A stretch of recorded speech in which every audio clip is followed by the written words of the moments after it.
궁금했던 세계의 반응, 글로벌 리플, 글리 시작하겠습니다. 전 세계 중에서 우리나라를 포함해서 매우 드물게 볼 수 있는 문화가 무엇이 있을까요? 깔끔한 지하철 문화도 포함될 수 있고요. 밤거리를 안심하고 돌아다닐 수 있는 좋은 치안 문화도 꼽을 수 있겠네요. 하지만 오늘은 알고 보면 정말 신기한 문화를 알려드리려고 합니다. 여러분은 이 사진에서 특이해 보이는 게 무엇이 있나요? 그냥 올리브영 가게에 있는 거 아니야? 라고 생각하실 수 있어요. 그렇다면 이 사진은 어떤가요? 홍대 길거리에서 흔하게 볼 수 있는 옷가게입니다. 어느 정도 감을 잡으셨을 수 있는데요. 바로 길거리에 물건을 진열한다는 점이죠. 편의점이나 올리브영뿐만 아니라 수많은 사람들이 지나다니는 홍대 길거리에 있는 옷가게에서도 온갖 상품들을 밖에다가 진열해둡니다. 특히나 미끼 상품이나 사람들의 시선을 끌 수 있는 매력적인 상품들을 외부에 진열하는데요. 우리 눈에는 전혀 이상해 보이지 않지만 외국인의 시선에서는 기겁을 하면서 놀랍니다. 왜냐하면 물건을 지키는 가게 주인이 없기 때문이죠.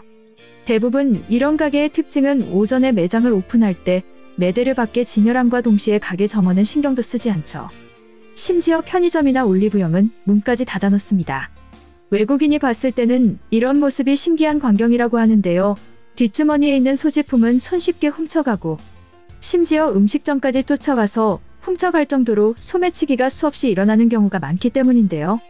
그런 것과 비교하면 우리나라의 외부 진열 매대의 경우에는 아무나 가져가라고 꺼내놓는 것과 같은 의미로 해석될 수 있고 아무런 의심 없이 제품들을 진열해 놓는 가게의 모습이나 가져가는 것은커녕 제대로 쳐다보지도 않고 가는 우리나라 사람들이 만들어내는 이런 문화에 깜짝 놀라는 것은 너무나도 당연한 결과인 것 같습니다.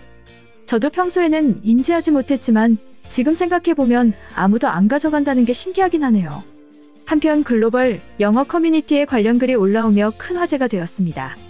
최근 사태로 인해서 관광객들이 없어지니까 소매치기들이 기승을 부린다. 평소보다 훨씬 더 심하게 소매치기 행위를 하는 게 보일 정도야. 2년 전에 한국에 갔을 때는 대부분의 가게들이 외부의 상품들을 진열해놓고 주인은 가게 안에서 계산만 하고 있는 것을 보고 깜짝 놀란 적이 있다. 한국에서 기념품을 살 때 밖에 있는 물건을 가지고 계산대로 들고 가서 계산을 했는데 양심을 지킨 것 같아서 뿌듯한 느낌이 들었어. 그런데 그들은 뿌듯함을 느끼는 게 아니라 그냥 평범한 일상이었어. 프랑스의 득실거리는 소매치기를 보다가 갑자기 생각이 났다. 이처럼 우리나라의 모습과 대조되는 프랑스 모습을 보여주는 글이었는데요. 해당 글에 달린 외국인 반응 살펴보겠습니다. 완전히 복잡한 도시에서 저렇게 물건을 내놓고 판다면 팔리는 것보다 잃어버리는 물건이 많을 거야. 작년에 로마에 갔을 때는 내가 잠깐 벗어두었던 가죽 자켓이 순식간에 없어졌다. 비싸기도 했지만 생일 선물로 받은 의미 있는 물건이었어. 내놔라 도둑놈아. 나도 영국에 살고 있지만 유럽의 절도와 노숙자 문제는 날이 갈수록 심해지고 있어. 한국에도 노숙자들이 번화가에 많아진다면 가게 앞에 물건을 내놓는 것은 불가능해.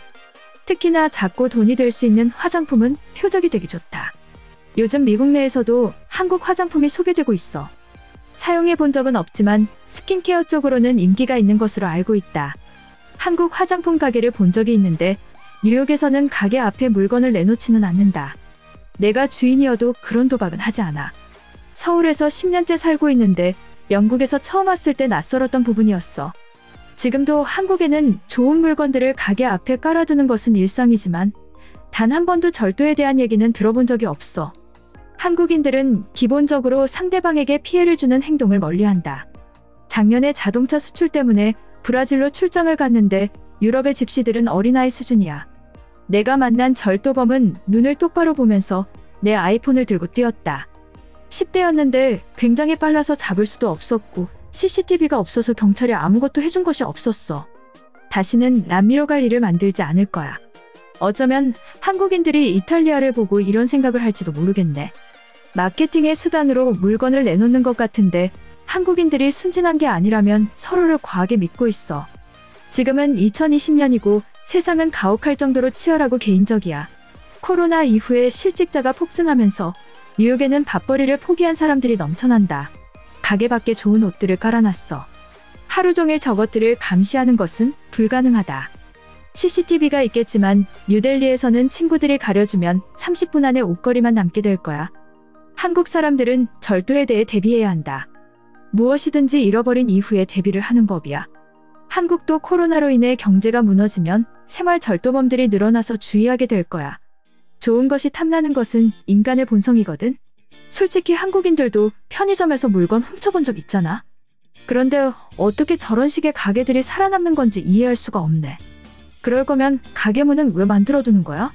마드리드에서 캐리어를 도난당하고 여권이 없어서 2주가 넘게 집에 돌아오지 못했어. 심지어 호스텔 숙소 안에 있는 짐이 사라졌는데도 찾을 방법이 없었다. 좋은 기억도 많았지만 2번 다시 스페인으로 여행 갈 일은 없을 거야. 편의점의 물건들은 어린아이부터 어른까지 한 번씩 훔쳐봤을 거야. 밖에 진열해둔 물건의 분실은 전적으로 주인의 책임이다. 소유물의 관리는 1차적으로 주인이 해야 하는 것이 맞잖아? 이번 영상은 여기까지고요. 제 영상이 도움이 되셨거나 세계 속 반응 더 보고 싶다 하시는 분들은 구독과 좋아요, 알람 설정까지 부탁드립니다.